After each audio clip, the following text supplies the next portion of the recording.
গাজায় যুদ্ধবিরতির অংশ হিসেবে সেনা প্রত্যাহার শুরু করেছে ইসরায়েল। রোববার প্রকাশিত ভিডিওতে দেখা গেছে গাজার ভেতরে নতুন সীমারেখা ধরে সাজোয়া যান আর ট্যাঙ্ক মোতায়েন করছে তারা। তবে গাজা পুরোপুরি ছাড়েনি ইসরায়েলি সেনারা। এখনও উপত্যকার প্রায় অর্ধেক এলাকার নিয়ন্ত্রণ তাদের হাতে।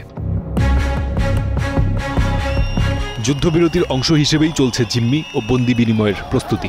ফিলিস্তিনি বন্দীদের বিভিন্ন কারাগার থেকে এক জায়গায় জড়ো করা হচ্ছে। এমন খবর মিলেছে গাজায় আটক জিম্মিদের বেলাতেও। ধারণা করা হচ্ছে হামাসের হাতে থাকা জিম্মিদের মুক্তির পর ইসরায়েল ছেড়ে দিতে পারে প্রায় ২,০০০ ফিলিস্তিনি বন্দীকে। গত জানুয়ারি ও ফেব্রুয়ারিতে এমন বিনিময়ের দৃশ্যও দেখা গিয়েছিল। যুদ্ধবিরতিতে গাজায় ঢুকছে মানবিক সহায়তা। রাফা ও কেরেম শালোম সীমান্ত দিয়ে একের পর এক ট্রাক যাচ্ছে খাবার, পানি আর ওষুধ নিয়ে। কিন্তু বন্টনে বিশৃঙ্খলাতে বিপজ্জনক পরিস্থিতির সৃষ্টি হচ্ছে। এইভাবে সাহায্য নেওয়া নিরাপদ না। আমাদের জন্য একটা ভালো ব্যবস্থা দরকার। গাজায় ফেরার পথে এখনো অনেকে খুঁজে পাচ্ছেন প্রিয়জনদের লাশ। ধ্বংসস্তূপে নতুন করে মিলছে মরদেহ। গাজা স্বাস্থ্য মন্ত্রণালয়ের হিসাব বলছে গত ২৪ ঘন্টায় আরও ১২৪ জনের মরদেহ হাসপাতালে পৌঁছেছে।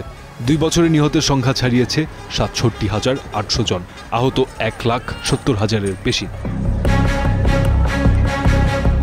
যুদ্ধ আপাতত থেমেছে, কিন্তু গাজার মানুষের বেঁচে থাকার লড়াই থামেনি। সেনা সরছে, সহায়তা ঢুকছে, কিন্তু শান্তি স্থিতিশীলতা তা এখনো অনেক দূরের স্বপ্ন।